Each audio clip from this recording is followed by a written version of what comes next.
Assalamualaikum warahmatullahi wabarakatuh. Perkenalkan, nama saya Siti Reda Pane dari kelas 12 IPS 2. Di sini saya akan menjelaskan materi SKI, yaitu tentang strategi dakwah Islam di Indonesia dengan Bapak Pembimbing Bapak Khotibul Umam Pulungan. Dari sejarah masuknya Islam di Indonesia dapat dipahami bahwasanya proses penyebaran Islam di Indonesia terjadi secara periodik ataupun tidak sekaligus. Ada beberapa kegiatan yang digunakan sebagai sarana penyebaran Islam di Indonesia. Di antaranya, yang pertama adalah melalui perdagangan.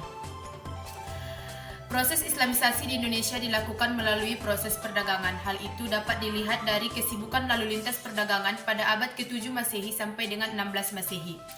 Pada beberapa tempat, banyak penguasa Jawa yang masuk Islam dikarenakan faktor ekonomi yang sangat menguntungkan secara material bagi mereka. Yang kedua adalah perkawinan. Dilihat dari aspek ekonomi, para pedagang Muslim memiliki status sosial ekonomi yang lebih baik daripada kebanyakan penduduk pribumi. Hal ini menyebabkan banyak penduduk pribumi, terutama para wanita, ingin menjadi istri-istri saudagar Muslim tersebut.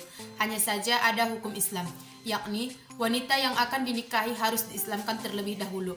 Namun, para wanita dan keluarga tidak merasa keberatan dikarenakan proses pengislaman yang tidak rumit, hanya saja cukup mengucapkan 2 kalimat syahadat tanpa melalui ritual ataupun upacara rumit lainnya. Yang ketiga adalah pendidikan. Jalur Islamisasi di Indonesia juga dilakukan melalui proses pendidikan. Banyak ulama di Indonesia mendirikan lembaga pendidikan berupa pesantren.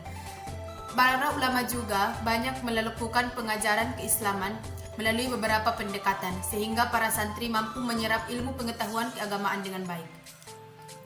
Yang keempat adalah tasawuf. Jalur lain yang tidak kalah pentingnya dalam proses Islamisasi di Indonesia adalah tasawuf. Ciri khas dari sifat ajaran tersebut adalah akomodasi dengan budaya lokal, sehingga banyak masyarakat yang tertarik untuk menerima ajaran tersebut. Yang kelima adalah kesenian. Saluran Islamisasi yang paling terkenal melalui kesenian adalah dengan pertunjukan wayang. Selain wayang, media yang dipergunakan dalam penyebaran Islamisasi melalui kesenian adalah melalui seni ukir, seni pahat, seni musik, dan juga seni sastra. Di antara bukti yang dipergunakan dalam proses pengembangan Islam awal yaitu seni pembangunan Masjid Agung Demak. Yang keenam, politik. Di Maluku dan Sulawesi Selatan, kebanyakan rakyat masuk Islam setelah rajanya masuk Islam terlebih dahulu. Pengaruh raja sangat berpengaruh dalam penyebaran Islam di wilayah ini. Jalur politik juga dapat ditempuh ketika kerajaan Islam mampu menaklukkan kerajaan non-Islam, baik di Sumatera, Jawa, maupun Indonesia bagian timur.